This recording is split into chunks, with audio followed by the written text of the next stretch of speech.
பேசாதீங்க. ஏய், எனக்கு இன்னைக்கு வளகாப்பு நடக்குது. எங்க போனாரு இவ்வளவு நேரம்? அக்கா ப்ளீஸ் கா அமைதியா இரு. சும்மா இருடி. அமைதியா எல்லாம் இருக்க முடியாது. ரொம்ப தப்பா போயிட்டு இருக்கேன் நவீன். நான் இதை எதிர்பார்த்தேன் விஜய். நம்ம டீட்டெயிலா சொன்னாலே சில பொண்ணுங்களுக்கு புரியாது. ஒண்ணுமே சொல்லேனா சுத்தம் அவங்களா யோசிப்பாங்க.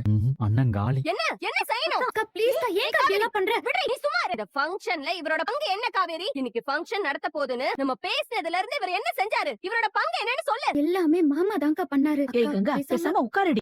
இந்தடி, ஏய் நீ இப்பவே இந்த பேச்சு பேசுற. நீ ஏதாவது அவன சொல்லி இருப்படி. அதுதான் அவன் இங்க வராம எங்க சுத்திக்கிட்டு இருந்திருக்கான். என்ன மாமா கொஞ்ச நேரம் அமைதியா இருமா. ஏமா அப்படிதான் பேசு? பின்ன என்னடா ரொம்ப ஓவரா பேசிக்கிட்டு இருக்க? நீ ரொம்ப பேசுறக்கா. எல்லாரும் தயவு செஞ்சு எதுவும் பேசாதடி, சொன்னா கேளு.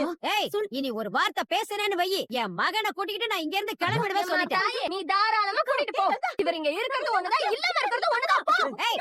என்ன உனக்கு நகையில விருப்பம் இல்லாமலாம் இல்ல. இவன் எங்க நமக்கு நகை வாங்கி தர போறான்னு நக்கலா தான் கங்கா கேட்டேன். எனக்கு வாங்கி தரணும்னு தோணுச்சு. உன் நக்கலுக்கு பதில் சொல்றதுக்காக இல்ல கங்கா. நீ ஆசைப்படுறத வாங்கி தரணும்னு தோணுச்சு. நீ சொன்ன மாதிரி என்கிட்ட காசு இல்ல. ராத்திரி பகலா நான் வேலை செஞ்சேன். அதனாலதான் என்னால வீட்டுல இருக்க முடியல கங்கா. ராத்திரி பகலா நான் வேலை செஞ்சேன். அதனாலதான் என்னால வீட்டுல இருக்க முடியல கங்கா. தயவு செஞ்சு எல்லாரும் மன்னிச்சிருங்க. அதெல்லாம் ஒண்ணும் இல்ல, கொஞ்சம் வருத்தம் அவ்வளவுதான். என் பொண்டாட்டிக்கு என் மேல ரொம்ப பாசம். பாசம் எங்க இருக்கோ அங்கதானே சண்டை ஜாஸ்தி இருக்கும்.